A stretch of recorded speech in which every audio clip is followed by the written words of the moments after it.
Improving unit culture and throughput simultaneously is our episode topic. My guests are both registered nurses. They are Rebecca Altman, Senior Vice President and Chief Administrative Officer at the University of Maryland Medical Center's Midtown campus, and Lowell Hardin, Senior Managing Consultant with BRG's Emergency Care Solutions team. So let's get started.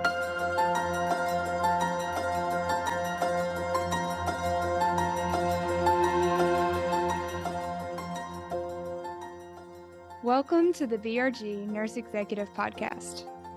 BRG is a global consulting firm that helps organizations in disputes and investigations, corporate finance, and performance improvement and advisory.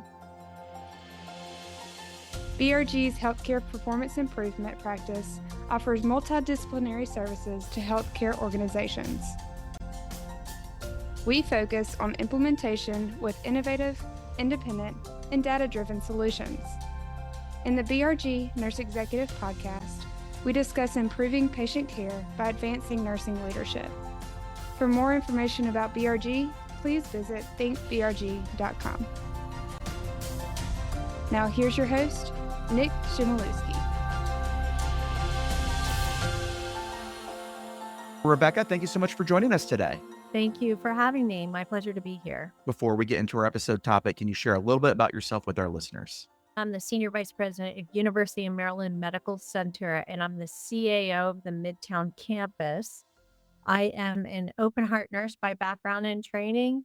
Although I've done a little bit of a squiggly path to get here, I did spend a little time in the financial industry. I do have an MBA, did focus on securities for a little bit there. So happy to be back in healthcare now for 26 years and enjoy every bit of it. And Lowell, thank you so much for joining us again. I know you were on earlier episodes talking about preparing your front leaders for success. Appreciate you being able to weigh in today on this important episode topic. Thanks, Nick. Appreciate the opportunity. We're recording this episode following a one-year engagement in Rebecca's emergency department at Midtown campus that included both interim leadership with concurrent performance improvement initiatives that focused on improving ED length of stay and access to care. As the chief administrative officer, what was the moment you knew the ED needed more incremental fixes? I joined about 2 years and 4 months ago. And on my first walkabout, I do love to walk on the floors and make rounds and talk to people. Things I noticed, it was frankly a very dark ED, physically dark. People were not as engaging. I also knew too that as I walked about, it was not as an efficient layout as could be. I knew that we had some opportunities there for the future.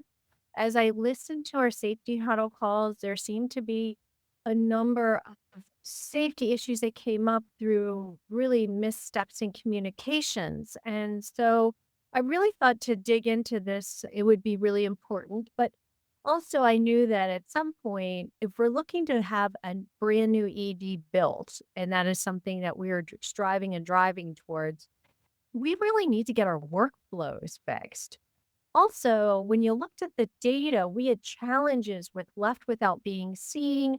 We had challenges with throughput as a whole from the ED up into the admission floors. And so there seemed to be a lot of opportunity to really look at the workflows first. Let's get that fixed. And then let's talk about building a brand new ED. You can build new EDs all day long, but if you don't get the workflows or the culture fixed, then you will be challenged and stumbling and you will not have fixed your throughput issues. You will just have a brand new pretty layout for which, you're still going to be challenged. What told you that this wasn't just a throughput issue, but a culture issue as well? As we did our rounds, talked with the staff, it became very, very clear that there were some old habits, some old thinking, some challenged thinking that really stood in the way of progress, that really stood in the way of true workflow changes. There was a toxicity there too amongst the staff. It was also very palpable, less of a collaboration between the physicians and nurses. And so really, when you think about that, again, you could change workflows, but if you don't have the culture back behind it, you don't have that sustainability. And we knew that with talking with folks, there would be challenges with that. We knew then that we really needed to address some of the cultural challenges, but collectively as a whole, and working even with our physician partners, which are faculty from the School of Medicine, they've been great partners, but really encouraging them and coaching them as an academic provider. How are we teaching and collaborating with our nurse colleagues? So, really, even focusing on the physicians too, and how we could be from a culture change, how we could be more collaborative and more in that teaching mindset versus always pointing fingers at each other. So the problem was clear, but the solution wasn't exactly. What was the leveraging point and why specifically did you decide to bring in interim leadership and also performance improvement support? And I think it probably started the other way around of performance improvement support that turned into interim leadership, but walk me through that process. There is a beauty and an elegance of having a consulting firm coming in as a unbiased third party view of things to really, especially when it's a little touchy from the environment perspective, from a cultural perspective, being able to come in and really take a look at that performance improvement. And again, it was incredibly important to make sure we were getting our throughput down and ensuring that we're seeing our patients in a timely and a safe manner. And so, from that perspective, having a third party, having BRG come in to do that assessment really helped keep the facts the facts. There's no editorializing, and there was no worries about personal agendas or anything from either side. It was truly great to have an assessment done from that perspective. But as the assessment was being completed, what also became rather clear was the need to really rethink the leadership, the culture, and really think about change management in a more meaningful way than perhaps follow steps A, B, C, and D, and we'll get to Z. And so it really turned into an engagement that was beyond just performance improvement, but really culture change. I think what I'm hearing from you is that it's not throughput and access that's the problem. You've got to fix the culture to get to the underlying issues that then drive your processes and things of that nature. Correct. Having an ED staff, frontline staff, from your techs to your EVS workers to your nurses to your physicians, who know that their purpose in the ED is seeing those patients, whether they're coming in an AMBO or sitting in the waiting room, as quickly, safely as possible, and realizing that we had been challenged in some of the thinking of prior nursing leadership and nursing staff there. And so it was also very, very important to have my vice president of patient care services, Dr. Wanda Walker Hodges, who really, really also saw the challenges too, and I have a great partner with as a partner with her, being able to go in and say, no, we really, really need to change this. And so having her thought partnership, having her buy-in, having her support was very, very important to make sure we were changing this so that we could provide the care to the patients and to our community. What did your role as chief administrative officer look like once you had interim leadership in place and the project was kicked off and running? Once we got that going, it was really important for us to round frequently. So we would often round. It was such a delight to see. We went from a very toxic, dark environment to a very bright and engaged, collaborative environment. And it was really important in my role to show the support of the new nursing leader. We went through a whole nursing leadership change, new staff, so on and so forth. But it was very important for those who were new, but also those who stayed and with us and really wanted to change as well, change the culture, really see that, they had my support 100%, fully backed, and really looking forward to sustainability. And I'm going to have Lowell hop in because I'm curious to know how he saw senior leadership going through the ED and this, hopefully the support that we provided. The partnership between senior leadership and interim leadership was very, very apparent. It was very open. It was very collaborative. Senior staff were visible on the unit, but senior staff were always very available to consult and meet with as opportunities came up and to discuss the moves that needed to be taken to make the culture better. And so it was a great partnership. And then I will add in, as you alluded to earlier, the partnership of the physician leaders also helped that process because we collaboratively worked together as a team to implement the needed changes. How does being a nurse help you in your role as a chief administrative officer today? And how has that helped you shape and lead through the change that needed to occur, Rebecca? It could be a little dangerous. Yes, people. Okay. But I will tell you, it's been helpful because I've been able to build relationships, I think, in a more meaningful way as a nurse, been practicing as an open heart nurse. I saw and experienced firsthand the challenges with communication with family, with supplies, with throughput issues. You name it, I've experienced it too. And so it's helpful for the folks know that this isn't just them or just this moment in time. These things are proverbial in the world of healthcare, right? We're always facing throughput challenges or staffing challenges or what have you. And I think it's important as a fellow nurse, I still maintain my license. I still like to be able to help when I can. Really say, I hear you. I understand. So, how can we figure this out together? There's more than one way that we can address this. So, let's put our hats on. And the nursing staff really felt that I do listen to them. I take a moment, I'm genuine with that, and I do hear their concerns. With my physician colleagues, again, as an open heart nurse, working with cardiac surgeons and leading, hopefully by example, not being able to speak up and say to physicians, hey, how have we thought about this? Let's look at this differently. And developing that collegial relationship with my physician partners and showing that on the floor and being able to show to frontline staff like physicians are our colleagues, our team members, our teammates. We care for these patients together.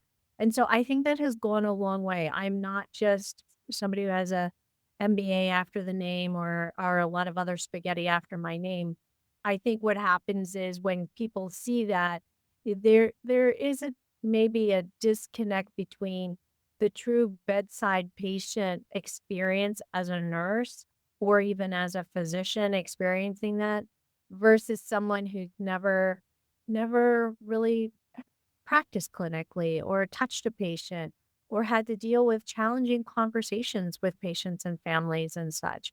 And so you miss that element of empathy. And I think there's some emotional intelligence that comes along with that clinical experience that those who don't necessarily have that clinical experience might have to work harder and longer to actually build that into their reflexes as leaders. This next question is for Lowell. What were the core tactics? I mean, the top three things that you were probably focusing on to change culture and to improve length of stay simultaneously. And then we can pivot to Rebecca. When did you first see signs that you were having improvements in both culture and length of stay and that they were improving together? So, Lowell? Nick, I actually have to expand that to about 5 topics. Fair enough. The first being consistency, the second being communication, third, accountability, fourth, support, and then fifth, performance improvement. You had to have staff trust you. You had to communicate. You have to set the standards and reiterate policy. You have to be consistent and fair in the application of those. They have to see that you're supporting them if there's needs, such as supplies and equipment, which Rebecca mentioned. And then once those are in place, then you can engage the team to work together to improve the performance and the flow of patients. I think you arrived in a October, November time frame, started doing the assessments, and then started working with folks, I want to say probably April or May time frame. It was I March might have to March of 2025. March. Okay, March. We really saw a fantastic example of this was July or August of that summer of 2025, we had a mass overdose casualty event in the city of Baltimore here. And so we had several of those patients come to our ED en masse. And when I walked down to see how the team was doing, provide support, it was a very, very, very, very busy day. Besides handling the normal ED flow and traffic coming in and out, we suddenly had, I think, 10, 12 patients of that overdose, that mass overdose at our door. And the staff, the way they were collaborating, it was bright, it was engaged. It was amazing to see that nobody was running and hiding. Everybody was out front and center, caring for the patient. The patient clearly came first. And so I have to say that I was so proud when I walked down to that ED and I saw that engagement and the collaboration and the teamwork and them talking with each other and figuring things out real time and really, really keeping the patient flow happening and seeing these patients.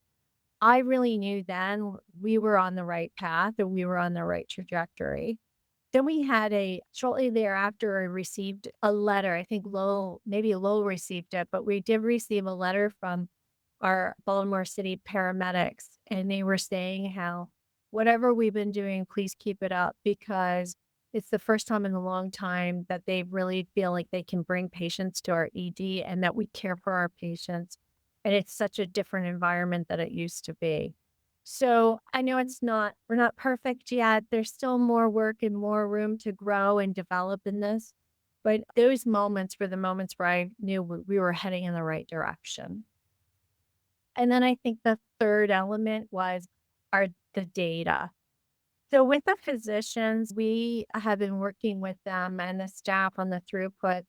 At one point, our left was without being seen was in the double digits, 18%. We are now down to 4% or less. And so and we have actually more patients coming through our ED, by the way. And so even with an increase in volume, we're still maintaining a high throughput mechanism. So it's really nice to see that not just from a function, a visual how functioning, visibly how they're functioning, the letters that we're receiving, but then you've got the data to back it up. Yeah, I mean, what's interesting to hear, Lowell, you talk about earlier when you were talking about the 5 things, throughput and actually processes was the last. The first 4 were all about leadership. And so, Lowell and Rebecca, can you talk a little bit about how in this case, the leadership and setting the framework from which people can work and operate was fundamentally more of a focus than necessary the mechanics of performance improvement and process? Lowell? Walking into the emergency department and seeing the current state, it was apparent that just trying to implement a process improvement process would not be successful without a leadership and a staff buy-in. And so we spent more time on the front end working with staff, supporting them, following the 5 steps or the 4 steps of leadership that I mentioned earlier, and showing their support. And once we gained their buy-in and their respect, then we collaborated with them on performance improvement. Had we have attempted to reverse it, we would not have had the buy-in to implement the performance improvement measures that were implemented. You did a really nice job, Lowell, of building the trust of the frontline staff, of the nursing leadership, and of the physician leadership in the ED in order to gain that buy-in. I think there have been years in the past of mistrust amongst everyone in the ED between the physician, the nurses, and techs, and so on and so forth. And so I know, Lowell, you and your team, when you stepped in, you really provided a psychological safety. People were talking to you. People were able to say, hey, this is what we've encountered in the past, and, how do we get beyond it? And so you've built that safety and you built that trust in order for folks to be able to then pull together, have that buy-in, and understand the processes being put in place. Rebecca, what's the biggest mistake hospital leaders make when they're trying to fix something, whether it's ED throughput or something else in hospital operations? And leadership, we look at all kinds of indicator. We look at our quality, our safety data. We look at our financial information. And we might think really quickly, oh, if we can only improve processes A, B, and C, that's all we need to do. This will get this on the right trajectory. It's a quick knee-jerk reaction, lack of a better term.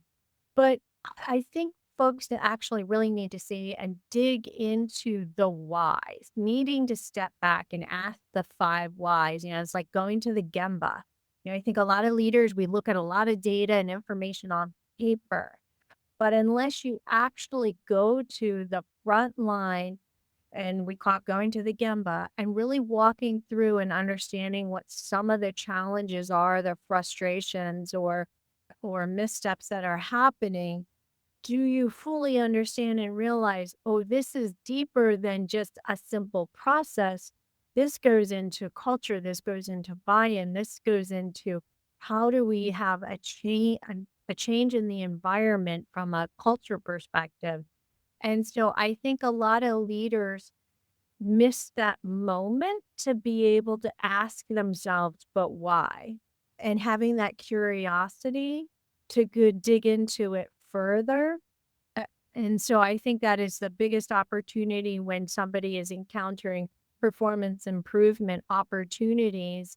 Yes, visibly or on data and paper, it might seem like an easy answer, but it never is. We want to make sure we're not oversimplifying. We want to actually go in and really figure out the true whys. And that's where you discover, many times in my experience, that there's a culture that needs to be changed. I think you already answered my next question, so I'm going to ask it just in case there's anything else you want to add. But if another chief administrative officer is facing similar challenges, what's the one leadership move you'd recommend? Go to the Gemba. Okay. What are you most proud of 1 year later? I'm most proud of the fact that we have a fantastic nurse leader, Jasmine, who has really stepped up. She has grown exponentially in her leadership skills, and she's very, very respected in the department. I am so proud of the fact the way the team has really embraced these quality improvement and performance improvement initiatives, where they see it as this does improve our throughput, and they're getting behind it and they are throwing their weight into it. Is it perfect every day? Is it sometimes easy to want to slip back into old habits? Sure, but I want to say Jasmine's done a fantastic job of really holding that line with her staff, holding them accountable. I will say she's brought a level of accountability that ED has not seen in a long time. So it's been really nice to see, and folks stepping up and stepping in. Yeah. I don't know, Lowell, did you have anything? I think you summed it up. I think, we started processes. Jasmine has stepped in and done an amazing job. There's buy-in from the team. Staffing is stabilized. The department, from a cultural perspective, is a very different place. And the numbers reflect the improvements that have been made. Any closing thoughts as we wrap up this episode? There is something to be said about having a consultant come in to be sort of that neutral party, to be able to really parse out best practices, benchmarks, bringing in the best in breed. You see one hospital, but the beauty of a consultant, they see lots of hospitals and lots of ways to do things. And so I think there is that opportunity when you're doing a very large, especially as you start getting into the whys and you realize it involves change management, some culture change. I think it's really important to be able to bring in that partner to be able to do that.